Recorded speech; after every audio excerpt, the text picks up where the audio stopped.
Fujifilm 8mm f3.5. Now, this lens is kind of brand new, although it was launched last year, and I was finally able to get it from Fujifilm to test out. And today I want to bring you with me in a hike on Mount Etna. We're going to go to a cave, which is going to be perfect for shooting this lens. Of course, I already shot this lens previously, and I will shoot more. So this video is going to be concluded in my studio. But stay with me, walk with me, and we're going to talk about this lens as we walk. You know already this lens is not stabilized, but the XH2S is, and I'm using it together with the digital image stabilization because I want it stabilized at its best. And the lens is so wide that you don't lose any of the frame. I'm not even stretching my arm. If I would, it would be like this, but I don't need to. And as any super wide angle lens, you need to handle it with care because, especially when it comes to photos, it's easy to lose focus of your subject when the scene is so wide that you can barely determine what the subject is. But we're going to talk about that as we walk.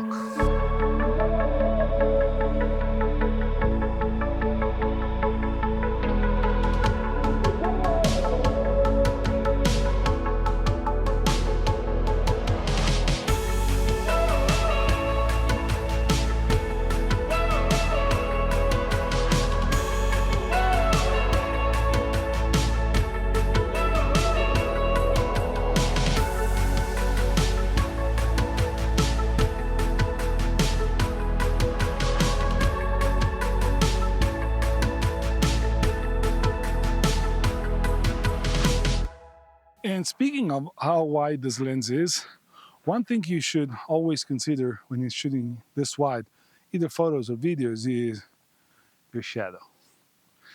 Right now it's here, probably seen. Your shadow is going to be a problem if you're shooting with the sun at your back, because it's really impossible not to have the shadow in the frame. So think about it when you're shooting. It's nice to have a super wide angle lens, but it poses some problems when it comes to framing and composing your shots. 50 meters and I'll be there. It's down there. I'll see you inside because this place is phenomenal. I don't know if I already brought you here in one of my other videos. I really don't know. But even if I did, stay with me anyways.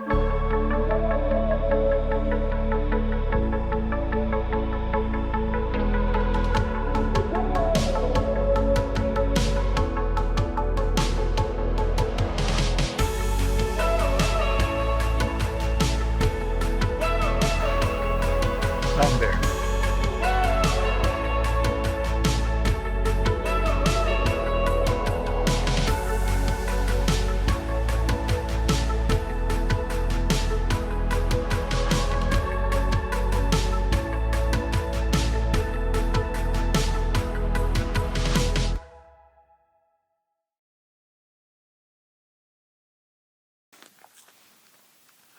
Wasn't that place great? It's called Grotta di Seracozzo, and it's on the northern side of Mount Etna. It's a place that if you're around, you have to visit because it's super easy to reach. It's 40 minutes walking, and it's spectacular. I mean, you've seen it. I had to rush out because there were a lot of people waiting for me, but you can spend quite some time there and just be amazed. It's a volcanic cave, meaning that the lava was flowing through it, and now it's dried out and left that huge space inside. It's narrow just to get in, but then it's super easy. And now the next stop is bringing you to a very panoramic view of Mount Etna, of the Valle del Bove, which is not far from here. Taking another wide-angle shot right there. I also have a telephoto with me because from there you have a great view of the craters, and I want to shoot close up. But let's go walking, and I'll bring you there because it's an incredible place as well.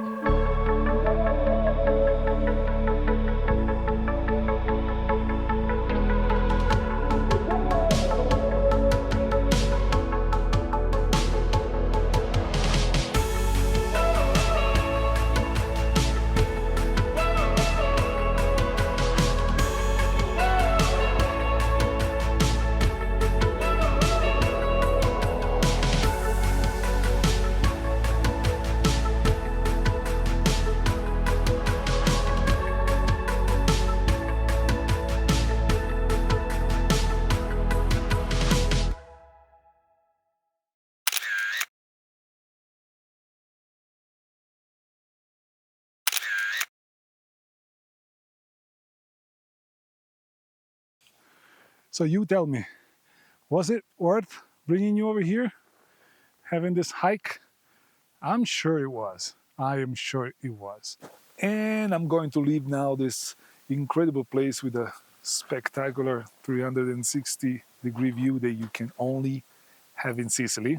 So you gotta come to Sicily to see that. And I'm gonna go down to the same path for the same path. So I'm not gonna show you anything specific. And I'll see you later to discuss more about this lens.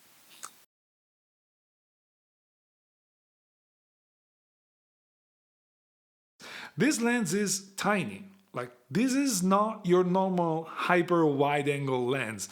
This is at 8 millimeters. On APS-C, this means it's a 12 millimeters equivalent. And it's not the fastest, because you may argue that this should have been an f2.8 lens, and I probably would agree with you, but it would have been bigger though. But this is, and if you remove the lens hood, this lens is basically, it's nothing. It's super small, and this makes it easier to carry with you. Even if you don't plan on having any super wide angle shooting, you just put it in your bag and that's it. It doesn't weigh anything, and it doesn't take any space in your bag. And the most important thing about the construction of this lens is the fact that the front element does not bulge. You can throw 62 millimeters filters in a 12 millimeter equivalent lens. This is not rectilinear lens. This is not something you can find that easily. And that makes a huge difference, because if you need to shoot a super wide and you want to use filters, your ND, your ND grad, or whatever filter you want to use, with this lens, you can use it. With other lenses with the bulging front element, that is not possible, or it is possible with other huge stuff that you need to build around the lens. Let's just say the 8 millimeters, the 8-16 f2.8 from Fuji, it's that kind of lens. I was never super interested in that lens because of that. This one allows you to do everything you want. Of course, you cannot stack too many filters on top of each other, because being this wide, it kind of shows. But one or two filters, if they're big enough, you're gonna be able to use them. And this is a game changer for a lens as wide as this. On top of that, the lens is built, it's all metal, it's built really good. It's got the aperture ring, like all the lenses that we like, the Fuji lenses that we like. And it's also, and the aperture ring is clicky. Let me show you. It's satisfyingly clicky, and it has the new locking button over here. When you go to A, it just locks in place, and you gotta push this to get out of that. It is a weather sealed lens. Again, it's all metal, but despite that, it's lightweight and very portable. So from a construction standpoint, it's quite a marvel of a lens, because it gets you a lot of stuff into a super tiny package.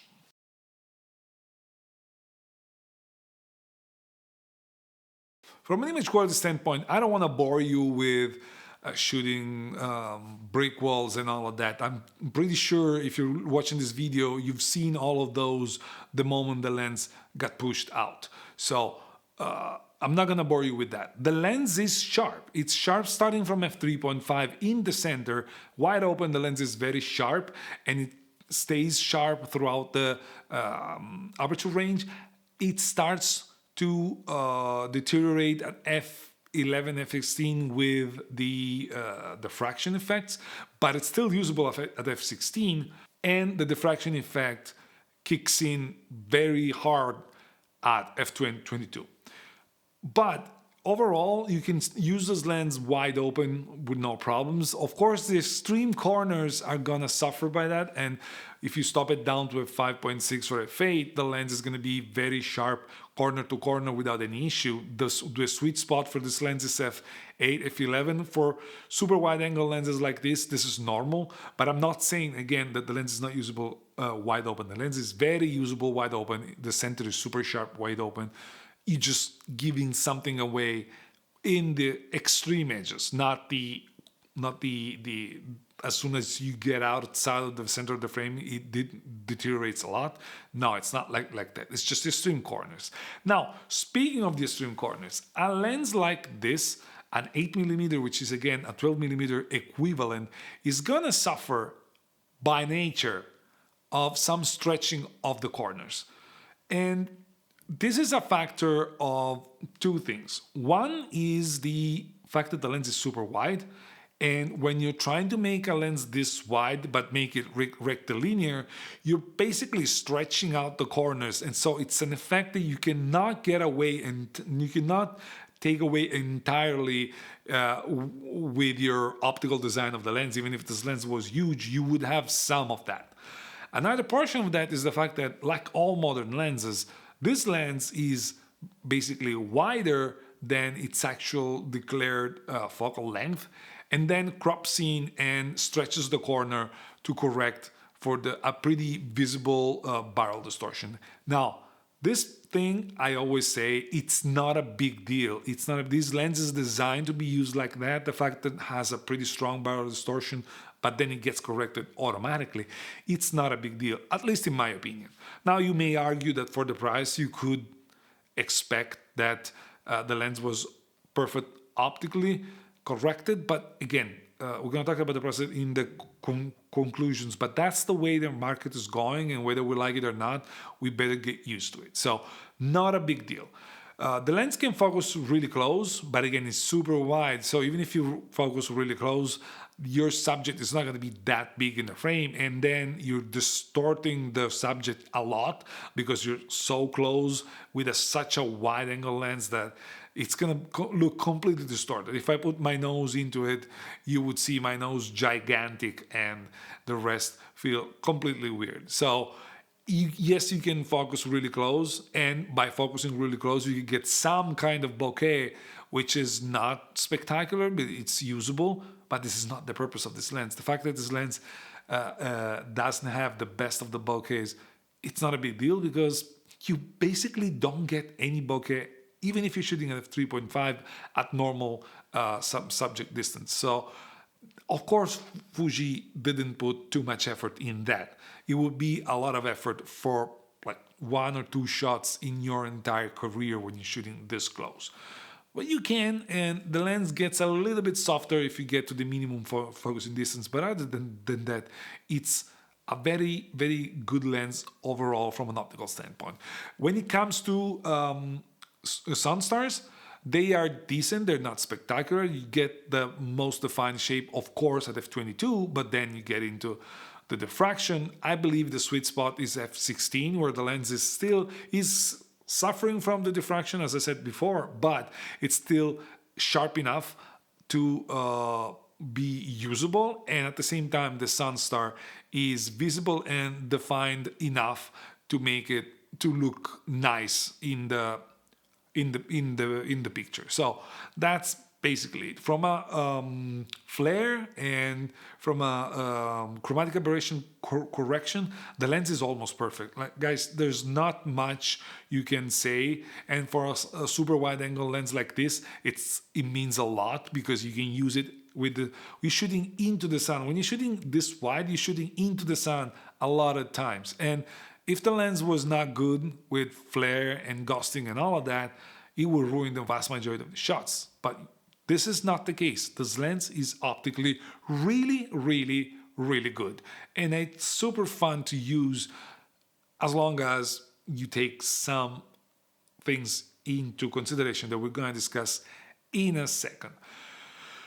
Briefly, on the autofocus, I'm not even doing a specific session. It's a super wide angle lens, it's an 8mm lens. The autofocus is great, but again, how complicated it is for a camera to autofocus at such a wide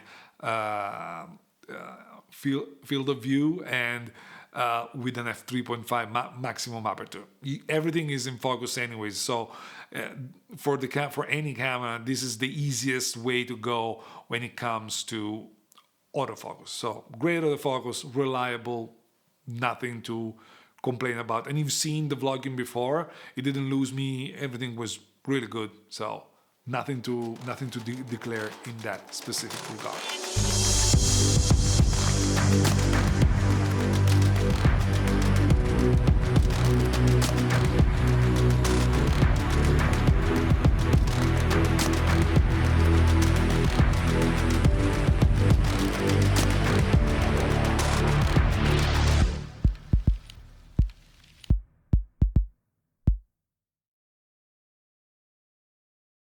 So in conclusion, who is this lens for?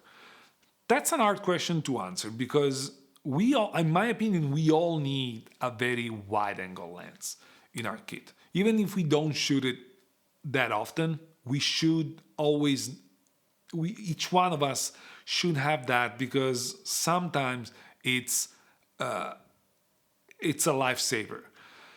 Now, in this case, the lens is super, super wide.